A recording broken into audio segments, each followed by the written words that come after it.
غصہ جب حد سے بڑھتا ہے تو کیا ہوتا ہے میرے بھائی؟ تباہی.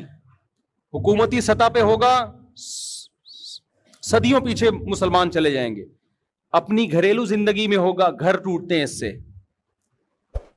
رشتے ٹوٹتے ہیں اس سے. اسی وجہ سے رسول اللہ صلی اللہ علیہ وسلم کے پاس ایک صحابی آئے، عرض کیا یا رسول اللہ مجھے کوئی نصیحت کیجئے. آپ نے فرمایا لا تغضب، غصہ مت کرو. کیا مطلب؟ کیا کرو پھر؟ غصے پہ کنٹرول کرو، پھر سوچ بچار کے فیصلہ کرو، تمام پہلوؤں کو سامنے رکھ کے. غصے میں فیصلہ نہیں کرو. نبی صلی اللہ علیہ وسلم نے ایک صحابی کو دیکھا. دیکھیں ہر برائی کی ایک الٹ ہوتی ہے نا، ضد ہوتی ہے. ارے کنجوسی ہے نا، ایک برائی ہے نا، کنجوس ہونا. اس کے اپوزٹ کیا ہے؟ سخاوت ہے نا. تو بولیں گے تو پتہ چلے گا نا یار، بول ہی نہیں بھائی. سخاوت اس کی الٹ ہے نا. بزدلی ایک عیب ہے، اس کے الٹ کیا ہے؟ بہادری. دیکھو کچھ لوگ بزدل بھی نہیں ہوتے، بہادر بھی نہیں ہوتے، نیوٹرل ہوتے ہیں، نارمل سے ہوتے ہیں. کچھ کنجوس بھی نہیں ہوتے لیکن سخی بھی نہیں ہوتے، نارمل سے ہوتے ہیں. لیکن جب کسی چیز کو ڈیفائن کرنا ہو نا، اس کا الٹ، اس کی اپوزٹ پیش کر کے بتایا جاتا ہے. غصہ جو ہے نا، غصہ، اس کا اپوزٹ کیا ہے؟ الحلم والاناہ، بردباری اور جلد بازی سے اجتناب. یہ غصے کا کیا ہے؟ الٹ ہے. کہ جب بھی آپ نے کوئی ڈیسیجن لینا ہو، کوئی فیصلہ کرنا ہو، غصے کو رکھو سائڈ. بیٹا ویڈیو تو نہیں بنا رہے. غصے کو آپ کیا رکھو؟ سائڈ. جب غصہ ٹھنڈا ہو جائے پھر آپ کہو کہ اگر میں اس کے ری ایکشن میں یہ کرتا ہوں تو پھر اس کے ری ایکشن میں کیا کیا ہو سکتا ہے. سالے پہ غصہ آیا، اگر میں نے رکھ کے ایک لگا دیا، 5 انگلیاں اس کے چہرے انور پہ میں نے چھاپ دی، غصہ تو کہہ رہا ہے لگا دے. لیکن جب آپ ٹھنڈے مزاج سے سوچو گے یار 5 انگلیاں جب اس کے چھپیں گی تو اب دیکھو نتیجے میں ہو کیا سکتا ہے. اس کی انگلیوں کا سائز ناپو سب سے پہلے کہ لمبائی کس کی انگلیوں کی زیادہ ہے. سافٹنس دیکھو، آپ اپنا ہاتھ دیکھو کیسا نرم ملائم، اس کا ہاتھ دیکھو گے کھردرا. سمجھ میں آ رہی ہے بات؟ تو آپ نے کہا اگر میں نے 5 ادھر رکھی تو وہاں سے بھی 5 جب آئیں گی تو ری ایکشن جو ہے وہ ایکشن سے زیادہ. یہاں نیوٹن کا جو قانون ہے وہ بھی فیل ہو جائے گا. نیوٹن نے کہا تھا جو ایکشن ہوتا ہے تو ری ایکشن بالکل اسی پاور سے ہوتا ہے. نیوٹن کو سالے اور بہنوئی کی لڑائی کا نہیں پتا تھا کہ جب ان میں ایکشن ہوتا ہے تو ری ایکشن کئی گنا زیادہ ہوتا ہے. یا نیوٹن بھی آگے، نیوٹن نے کبھی اپنے سالے کو تھپڑ نہیں مارا ہوگا نا. ابے نیوٹن ہی کا ہے نا یہ ایکشن ری ایکشن والا. ہم نے تو 8ویں 9ویں کلاس میں پڑھے ہوئے تھے، پرانے ہو گئے، پتہ نہیں شاید چینج نہ ہو گیا ہو. سالے کے بارے میں یہ نہیں ہے، جتنا ایکشن ہوگا ری ایکشن اس سے زیادہ ہوگا. پھر آپ نے دیکھنا ہے کہ بیگم کے تعلقات پہ کیا اثر پڑے گا. وہ روٹ کے گھر چلی جائے گی. لوگ تیش میں آ کے کہتے ہیں جائے، ہم کسی کے غلام تھوڑی ہیں، ہم کوئی غلام ہیں ہم کوئی غلام ہے. جائے، چلی گئی، 15 دن گزرے، 20 دن گزرے، اب آپ کو یاد آنا شروع. آپ نے 4 شادیوں کے بیان سنے ہوئے تھے کہ کوئی بات نہیں، ایک جائے گی 3 اور کر لوں گا. لیکن جب آپ رشتے لینے کے لیے گئے تو ٹھینگے کے علاوہ کچھ بھی نہیں مل رہا آپ کو. خالی جذبے سے تھوڑی ہو جاتی ہیں 4، اگلا بھی تو راضی ہو نا. اگلا کہاں راضی ہوتا ہے؟ اب آپ کہنا ادھر کے رہے نا، مفتی صاحب نے نہ ادھر کا چھوڑا نہ ادھر کا چھوڑا. اب آپ جا رہے ہیں بیگم کو منانے کے لیے، تو بیگم جتنی پہلے باپ بنی ہوئی تھی نا، اب آپ کا دادا بن کے گھر میں آئے گی. وہ دیکھ لے گی کہ اس کے اندر جتنا دم تھا میں نے اپنی آنکھوں سے دیکھ لیا، اس سے زیادہ یہ کچھ بھی نہیں کر سکتا. اب وہ پہلے سے زیادہ آپ کے باپ بن کے زندگی گزارے گی. بولے گی اب اس کو دیکھ لیا، یہ اس سے زیادہ کچھ نہیں ہے، اس میں تپڑ نہیں ہے. تو بہتر نہیں تھا کہ پہلے ہی غلامی کر لیتے؟ کیا خیال ہے؟ پہلے ہی ایکسکیوز کر لیتے. جنہوں نے ایکسکیوز کیا نا بیگم کے سامنے، 100 سال جی ہیں وہ. ایک آدمی کی عمر تھی 100 سال نا، تو 100 سال ایج تھی اس کی. سالگرہ کے موقع پہ لوگوں نے اس سے انٹرویو لیا کہ یار تم 100 سال تک کیسے زندہ ہو. اس نے کہا میں روزانہ 5 کلومیٹر واک کرتا ہوں پابندی کے ساتھ جب سے میری شادی ہوئی ہے, یہ میری صحت کا راز ہے. حیرت کی بات ہے یار, 5 کلومیٹر کنٹینیو اتنی مستقل مزاجی سے تم نے کر کیسی لی واک. کہتے جب میری شادی ہوئی تھی نا تو رخصتی میں پہلی رات کو ہی میرا بیوی سے ایگریمنٹ ہوا تھا کہ جب بھی ہماری لڑائی ہوگی جس کی غلطی ہوگی وہ سوری بھی کرے گا اور سزا کے طور پر 5 کلومیٹر پیدل بھی چلے گا. کہہ رہے روزانہ ہماری لڑائی ہوتی ہے, آخر میں سوری بھی مجھے ہی کرنی پڑتی ہے, غلطی کا بھی مجھے اعتراف کرنا پڑتا ہے اور 5 کلومیٹر مجھے چلنا بھی پڑتا ہے. تو اس چکر میں گھر بھی بسا ہوا ہے اور الحمدللہ واکنگ کی وجہ سے 100 سال کا بھی ہو گیا. تو اگلے نے پوچھا کہ یار چل تو 100 سال کا ہو گیا 5 کلومیٹر چلنے کی وجہ سے, تیری بیوی بھی 100 سال کی ہونے والی ہے, وہ کیا کرتی ہے؟ اس نے کہا وہ بھی روزانہ میرے پیچھے 5 کلومیٹر چلتی ہے یہ دیکھنے کے لیے کہ چل بھی رہا ہے کہ نہیں چل رہا. عورتیں نگرانی بہت کرتی ہیں نا, وہ یہ دیکھنے کے لیے چلتا ہے کہ چل رہا ہے کہ نہیں چل رہا. عقل مند آدمی تھا نا. اب ظاہر ہے روزانہ جب لڑائی ہو رہی ہے تو ضروری تو نہیں ہے کہ روزانہ اسی کی غلطی ہو, لیکن اس میں غصہ نہیں تھا, تبھی تو 100 سال جیا ہی ہے. اس نے کہا بھاڑ میں جائے جس کی بھی غلطی ہے, سوری کر لو, فائدہ کس کا ہو رہا ہے, اپنا ہی ہو رہا ہے. تو دیکھو کتنی لمبی زندگی. اگر یہ پہلے دن مار دھاڑ شروع کر دیتا اور بالآخر غیرت کی مثال قائم کر کے جاتا تو 50-55 میں اس کا انتقال ہو جانا. سمجھ رہے ہیں؟ تو غصہ جاری کرنے سے پہلے انسان دیکھ لے کہ اس کے سائیڈ ایفیکٹ زیادہ ہیں یا فائدے. بعض دفعہ جاری کرنا بھی پڑتا ہے, بعض دفعہ. یہ تو میں نے ایک لطیفہ سنایا, ہمیشہ ایسا نہیں ہوتا کہ آپ جو بیگم کہہ رہی ہے مانتے چلے جاؤ.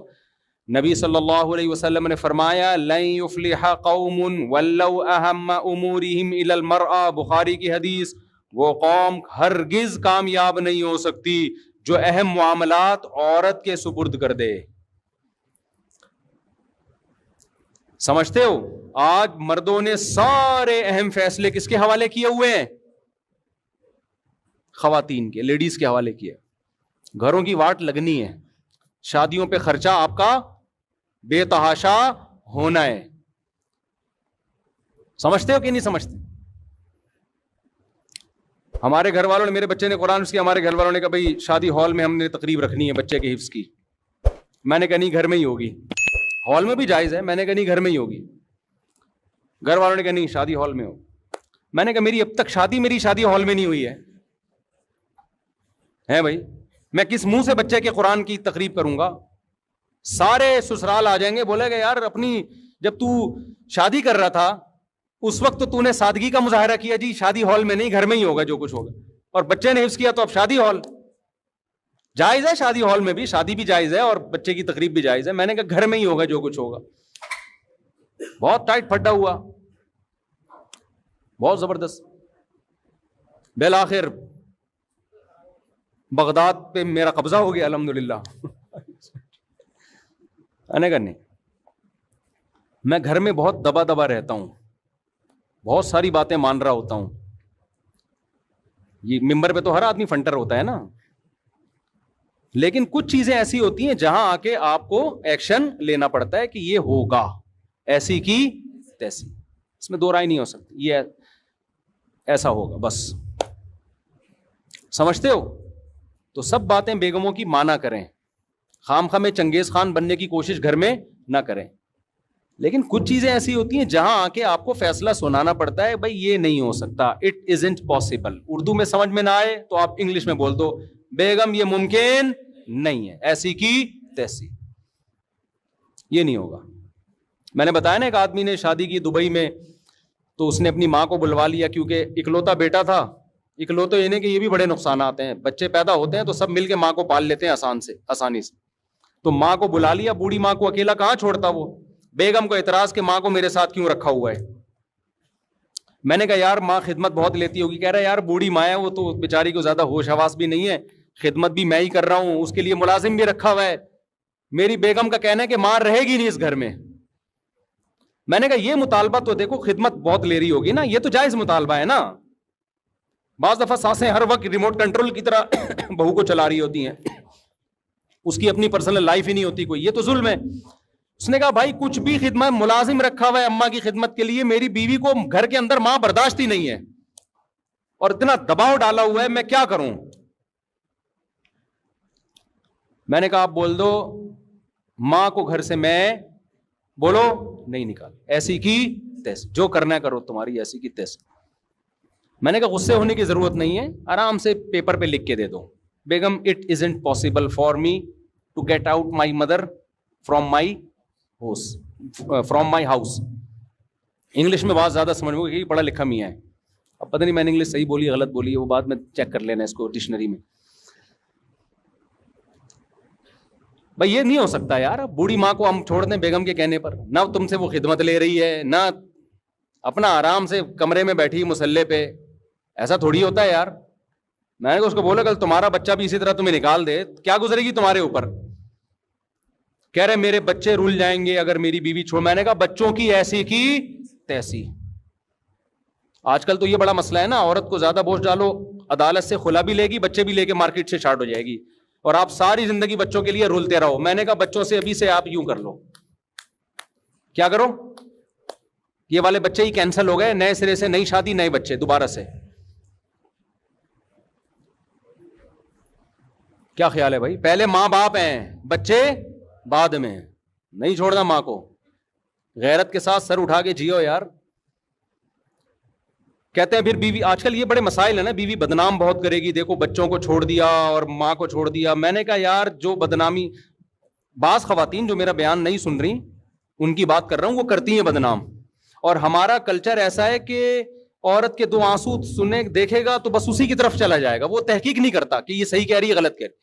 ظالم دونوں ہوتے ہیں, مرد بھی ہوتے ہیں عورتیں بھی ہوتی ہیں, میں مانتا ہوں, ایسا نہیں ہے کہ ساری عورتیں ظالم ہیں, مرد بھی بڑے ظالم ہوتے ہیں. لیکن ایک نیچر ہے کہ مرد جب مرد کی بات سنتا ہے یقین نہیں کرتا, عورت کے آنسو دیکھتا ہے تو مرد بھی اسی کی طرف پگھلتا ہے, تو بدنام کرتی ہے. دیکھو بچے چھوڑ دیے اس نے, بچوں سے ملنے نہیں آتا, یہ نہیں کرتا, حالانکہ اندر کہانی کچھ اور چل رہی ہوتی ہے. تو کہہ رہے بدنام کے. میں نے کہا ایسی کی تیسی یار, بدنامی کی کیا ہے, بدنامی تھوڑے دن چلتی ہے, اس کے بعد لوگ, کسی کے پاس ٹائم نہیں آج کل, ہر آدمی اپنے معاملات میں اتنا گھرا ہوا ہے.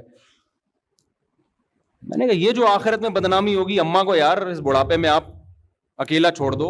کہہ رہے میں کراچی میں رکھوں اور ان کے لیے ملازم رکھوں. میں نے کہا نہ, بوڑھی ماں ملازم کے ساتھ اس کی گود میں سر رکھ کے سو, یہ تو بڑھاپے میں تو ماں کا مزہ ہے یار. ماں باپ جتنے بوڑھے ہوں اتنے زیادہ اچھے لگتے ہیں, جتنی بوڑھی ہوگی نا ماں اس میں اتنا ہی اللہ محبت دل میں پیدا کرتا ہے اس کی. تو اسی طرح ہم عورتوں کو بھی بدماشی سکھاتے ہیں, صرف مردوں کو نہیں سکھاتے بدماشی. ہم خواتین کو بھی کہتے ہیں آپ کے بیسک حقوق ادا کر رہا ہے تو ٹھیک ہے, پھر مرد آڑا ترچھا بھی ہو برداشت کرو. اگر کمبخت بیسک حقوق ہی ادا نہیں کر رہا, کماتا ہی نہیں ہے سالہ, کھلاتا ہی نہیں ہے, اپنے خرچے پہ اپنے سسرال کے خرچے پہ پل رہی ہو, پھر میاں سے محبت یا اس کے حقوق کی بالکل بھی ضرورت بولو نہیں. میاں بیسک حقوق نہیں اگر اٹھا رہا ہے, محبت ہے آئی love you I love you, جب خرچہ نہیں ہوتا.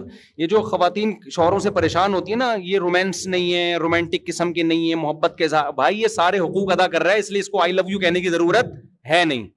یہ جو بوائے فرینڈ ہوتا ہے نا جو آئی لو یو کی گردانے, اس کمبخت نے دھیلا بھی خرچ نہیں کرنا ہوتا آپ کے اوپر, نہ گیس کا بل دینا ہے اس کمبخت نے, نہ بجلی کا بل دینا ہے, نہ بچوں کی اسکول کی فیسیں دینی ہے, تو آئی لو یو پہ ہی چل رہا ہوتا ہے, یہ شعر و شاعری پہ ہی چل رہا ہوتا ہے. جیسے انگریز جو ہے نا وہ خرچہ تھوڑی اٹھاتا ہے بیوی کا, بات تمیز سے کرتا ہے, نہ کبھی ہاتھ اٹھائے گا, بہت ایکچولی کر کے بات کر رہا ہوگا اور ویمن رائٹس کی باتیں کر رہا ہوگا, گیس کا بل نہیں دے گا, نہ بجلی کا بل دے گا, مکان کا کرایہ نہیں دے گا. تو ہماری بیویاں اگر, ہماری عورتیں اگر یہ کر لیں کہ ٹھیک ہے جی آج کا سارا, آج کے بعد سے کوئی خرچہ آپ کے ذمے نہیں ہے, تو پھر ہمارے اخلاق دیکھو آپ. اور کیا فری پھوکڑ کے اخلاق میں کیا ہے بھائی, کیوں بھائی غلط تو نہیں کہہ رہا میں, فری پھوکٹ کے اخلاق ہیں. جب کوئی ذمہ داری ہی نہیں لینی ہے تو فری پھوکٹ کے اخلاق میں کیا جا رہا ہے انگریز کا؟ انگریز ایک دفعہ پاکستانی شوہر بن کے دکھائے.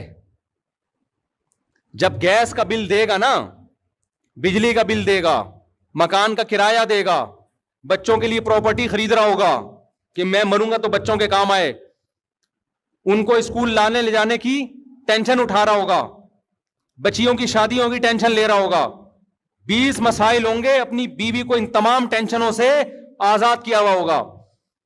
پھر میں اس انگریز سے پوچھوں گا کہ اب تو تھینک یو سے بات شروع کر اور تھینک یو پہ ختم کر کے دکھا. وہ اتنی موٹی پنجابی میں گالی سے بات شروع کرے گا, بیچ میں اتنی موٹی گالی, اور آخر میں 11 دفعہ گالیوں پہ ختم کرے گا وہ.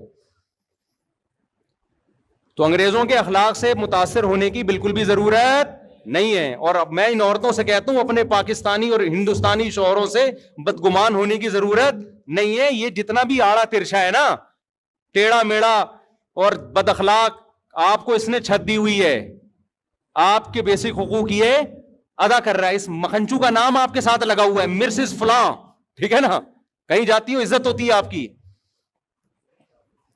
یہ ختم ہو گیا نا, عورت کی عزت اس کے شوہر سے ہے. آج ہماری لبرل خواتین بہت عزت حاصل کرنے کی کوشش کرتی ہیں, ہم نے شادی نہیں کرنی, ہم غلامی والی زندگی نہیں چاہتے, آزاد ہیں. 2 ٹکے کی عزت نہیں ہوتی. دفتروں میں ہر آدمی ٹیڑھی نظروں سے دیکھ رہا ہوتا ہے. شادی شدہ لڑکی اگر جاب بھی کرتی ہے, لوگوں کو پتا ہے یار یہ مسز فلاں ہے, اس کی عزت ہے, بشرطے کہ وہ مسٹر صحیح آدمی ہو. ایسا نہ ہوگا مسٹر ہی کوئی عجیب سی چیز ہے تو پھر تو مسز فلاں ہونا ہی ہے بن جاتا ہے. وہ کوئی جسٹیبل آدمی ہو, کچھ اس کے جوڑ کا ہو, عزت ہوتی ہے. شادی نہیں ہے تو تھوڑی کوئی عزت ہے. وہ ایک کراچی یونیورسٹی میں کوئی لبرل انٹی ہے, میرے بہت خلاف بولتی ہے, مجھے وہاں کے اسٹوڈنٹس نے بتایا, میرے بھی شاگرد کراچی یونیورسٹی میں بہت پڑھتے ہیں نا. کراچی یونیورسٹی میں آپ بہت ساری انٹی ہیں, کسی کو کیا پتہ چلے گا میں کس کی بات کر رہا ہوں. ان میں ایک انٹی ایسی ہیں, مجھے وہاں کے اسٹوڈنٹس نے بتایا, میرا نام جب بھی آئے گا نا وہ فوراً منفی تبصرہ شروع کر دیتی ہیں. لبرل انٹی ہیں وہ کراچی یونیورسٹی کی. میرے شاگرد بھی, جامعہ کے شاگرد کراچی یونیورسٹی میں بھی بہت سارے پڑھتے ہیں. کہتے ہیں استاد جی جب آپ کا نام آتا ہے وہ کہتی ہیں یہ کوئی بندہ ہے, یہ بیکورڈ قسم کا آدمی ہے, دقیانوس شادیوں کی ترغیب دے رہا ہے, بچے پیدا کرو, یہ کیا ہے, یہ کون سی باتیں کر رہا ہے یہ. تو مجھے کل ایک طالب علم بتایا کہ وہ میری جو مس ہیں, ٹیچر ہیں, وہ بہت آپ کے خلاف ہیں اور وہ شادیوں وادیوں کے. میں نے کہا اپنی ٹیچر سے نا جا کے احترام سے کہنا ہے کہ مس آپ بھی شادی اب کر لیں. حقیقت بتا رہا ہوں, ہم آپ کو ٹیچنگ سے منع نہیں کر رہے, لیکن کائنڈلی آپ بھی مفتی صاحب کا بیان سنیں اور فوراً سے پہلے کسی بندے کی پہلی بیوی بن جائیں. پہلی والا نہیں مل رہا تو دوسری بن جائیں آپ, کیونکہ یہ جو آپ کے گریڈ ہے نا یونیورسٹی میں ابھی, یہ ریٹائرمنٹ کے بعد یہ آپ کے کسی کام کے نہیں ہے. نہ یونیورسٹی آپ کو پوچھے گی, نہ ملک آپ کو پوچھے گا, نہ قوم آپ کو پوچھے گی. بڑھاپے میں ریٹائرمنٹ کے بعد آپ نے جو تنہائی میں زندگی گزارنی ہے نا, وہ ہمارے استاد جی نے کہا ہے, وہ بھیانک آپ کا بڑھاپا ہمارے استاذ کو ابھی سے نظر آ رہا ہے. یقین نہ آئے تو ذرا لبرل انٹیوں کا سروے کر کے دیکھ لو, جنہوں نے جوانی ایجوکیشن اور جاب میں گزاری, نکاح کو انہوں نے ترجیح نہیں دی, ان کا بڑھاپا اور کیسا, اور بڑھاپا کا مطلب 90 سال نہیں, 50-55 بس. سمجھتے ہو کہ نہیں سمجھتے؟ تو میں نے کہا اپنی استانی صاحبہ کو احترام کے ساتھ کہہ نا اپنی ٹیچر کو کہ مس آپ بھی کبھی سنجیدگی سے مفتی صاحب کے بیانات سنیں, اور کائنڈلی آپ کے اسٹیٹس کا, آپ کی پروفائل کا, آپ کو اگر کوئی کمارا چھڑا چھاٹ نہیں مل رہا تو مفتی صاحب کا بیان سنیں, کسی پروفیسر سے دوسری بیوی بن جائیں آپ پروفیسر کی. سمجھتے ہو؟ وہ آپ کے لیے زیادہ بہتر ہے. ہم آپ کو یہ نہیں کہہ رہے کہ ٹیچنگ چھوڑ دیں آپ, لیکن اس کو پہلے فوکس کریں, یہ ضرورت آپ کی زیادہ ہے, ورنہ آگے ریٹائرمنٹ کے بعد بہت بھیانک بڑھاپا ہے آپ کا. پھر یقین نہ آئے تو میں بہت ساری انٹیوں سے ان کی ملاقات کروا دوں گا کہ جنہوں نے ٹیچنگ کو اور جاب کو ترجیح دی, شادی کو ڈیلے کیا, جس کے بعد اب وہ ترس رہی ہیں, عذاب میں زندگی گزر رہی ہے ان کی. نیچر سے بغاوت مت کرو میرے بھائی. میں نے کہا نا ڈاکٹروں نے انڈے چھڑوا کے لائے کس پہ, ہمیں انڈوں پہ سیٹ کر دیا نا کہ انڈے کھاؤ. اب گایوں اور دمبوں کی چربی چھڑوا کے ڈالڈا پہ سیٹ کیا, اور کچھ دنوں میں آ جائیں گے دوبارہ کس پہ.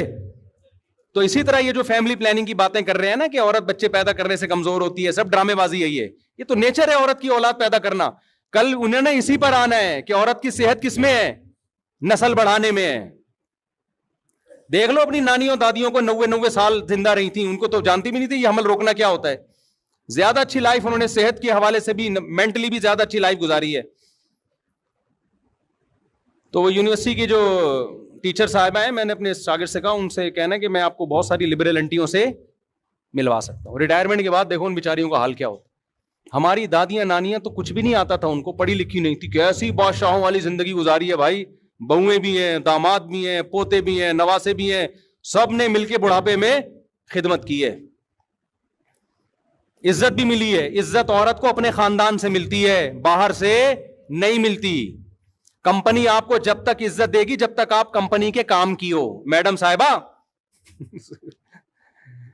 کمپنی آپ کو جب تک عزت دے گی جب تک آپ کمپنی کے کام کی ہو. جب آپ کمپنی کے کام کی نہیں, وہ ہو سکتا ہے سال میں ایک آدھ دفعہ تقریب میں آپ کو ہار پھول بھیج کر دیے جائیں, اس کے بعد کوئی بھی نہیں پوچھتا. یہ جتنی سیلیبریٹیز ہیں نا جو مشہور جن کو بڑے بڑے ایوارڈ مل رہے ہوتے ہیں, ان کی عزت صرف اسی وقت ہوتی ہے جب ایوارڈ دیا جا رہا ہے. اس کے بعد گھر پہنچنے کے بعد یہ ویسے کے ویسے بیٹھے ہوئے ہوتے ہیں, نہ داماد ہیں, نہ بہویں ہیں, نہ بھائی ہیں, نہ بہنیں ہیں, کوئی خاندان ہی نہیں ہے بیچاروں کا. 4 شادیاں کر لو, بڑھاپے میں عزت ملے گی تمہیں. جوانی میں تو پھڈے ہوں گے, صحیح بتا رہا ہوں میں. جوانی میں تو حسد جیلیسی سب کچھ ہوتا ہے نا, بیویاں لڑیں گی. تھوڑی عمر زیادہ ہوگی وہ کہیں گی اب کیا رہ گیا لڑنے کے لیے, اکلوتا میاں ہے ہمارا. آپ کو رینٹ بندہ نہیں لینا پڑے گا, کرائے پہ جاپانیوں کی طرح تنہائی دور کرنے کے لیے بندہ بلانے کی ضرورت بولو نا نہیں ہے. بچے ہوں گے آپ کے یار, کتنے ہی نالائق بھی پیدا ہو گئے, ایک آدھ تو کام کا نکلے گا نا. اول تو انشاءاللہ سارے کام کے نکلیں گے, لیکن فرض کر لو یار اگر 2 بچے ہوئے وہی بگڑ گئے, اسپیئر میں کچھ بگڑنے کے لیے بھی رکھو. حقیقت ہے اتنے ہوں کہ 2-4 بگڑ جائیں تو برداشت کر لو کہ یار باقی ٹھیک ہے, ایک کیا نکلا. اب ہمارے بچوں میں ایک بچہ پڑھ کے ہی نہیں دے رہا کمبخت, برداشت ہو رہا ہے ہم سے کہ چلو یار اس کو پنچر کی دکان کھلوا دیں گے ہم, باقی تو پڑھ رہے ہیں نا الحمدللہ. اگر میرا وہ ایک اکلوتا ہی ہوتا میں تو کہتا طارق صاحب تم تو گئے بیٹا, ایک ہی نکلا وہ بھی کسی کام کا نہیں. حالانکہ کام کا ہے الحمدللہ, یہ نہیں کہہ رہا کام کا نہیں, پڑھائی میں دماغ نہیں چل رہا اس کا. تو ہر آدمی کو اللہ نے ہر صلاحیت تھوڑی دی ہے. سارے ہی پڑھاکو ہوں تو سارے ڈاکٹر بن جائیں گے, سارے انجینئر بن جائیں گے, تم نیچے کام کرنے والے لوگ کہاں سے لے کر آؤ گے. اور بعض دفعہ ایک بچہ پڑھائی میں نہیں چل رہا ہوتا, وہ اس لیے نہیں چل رہا ہوتا, وہ ایکسٹرا آرڈینری ذہین ہوتا ہے. وہ میں اگر اسکول میں پڑھائی میں چلتا تو آج میں یہاں بیٹھ کے بیان نہیں کر رہا ہوتا. ہمارا تو دل لگتا ہی, ہم تو شرارتوں میں آگے تھے بہت. ایک ایج کے بعد پھر ہم نے پڑھنا شروع کیا, پھر دماغ لگ گیا ہمارا.